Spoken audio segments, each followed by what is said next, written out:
Hello, and welcome to episode 4 of Into the Sports Den.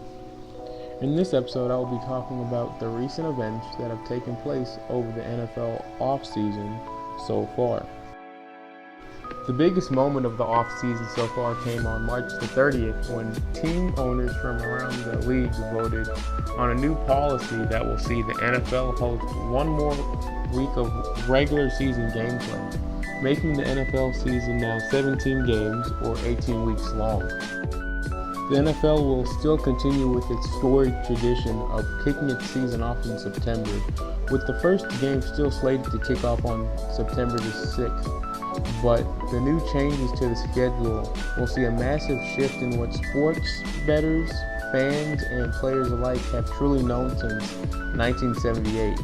When the NFL first began having regular seasons that featured 16 regular season games. The games will feature teams from their respective conferences playing their Week 17 games based on their standings from the prior season. For example, since the Buffalo Bills reside in the AFC conference and finished their season at the top of their division last year, they will face a team in Week 17 from the NFC conference, who finished at the top of their own respective division. The deal itself has been the centerpiece of most executive-level meetings regarding the NFL since March of last year. This deal was mainly made because of the massive financial hit the NFL took last season due to the coronavirus pandemic. If the new deal goes accordingly to plan, it will see NFL players earn 48% of the league's revenue for the upcoming NFL season.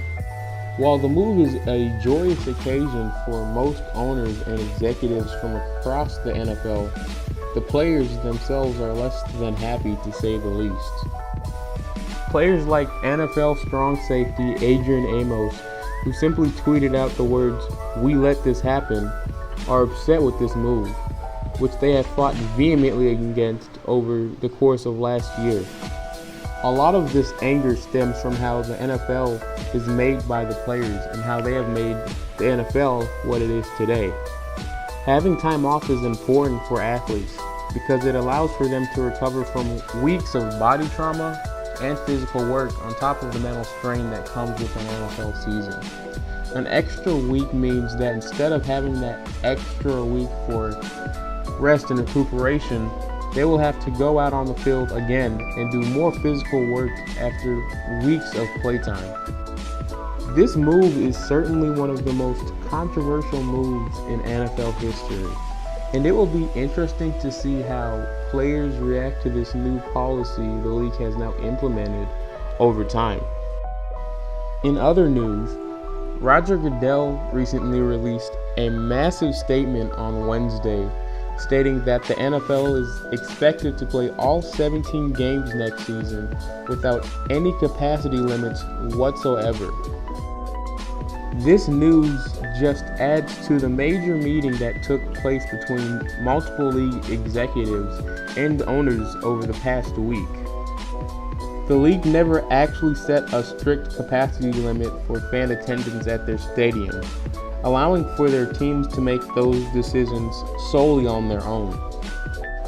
It is also important to note that this move comes just days after the Texas Rangers of the MLB announced that they plan on playing their home opener on Thursday without any capacity limits at all.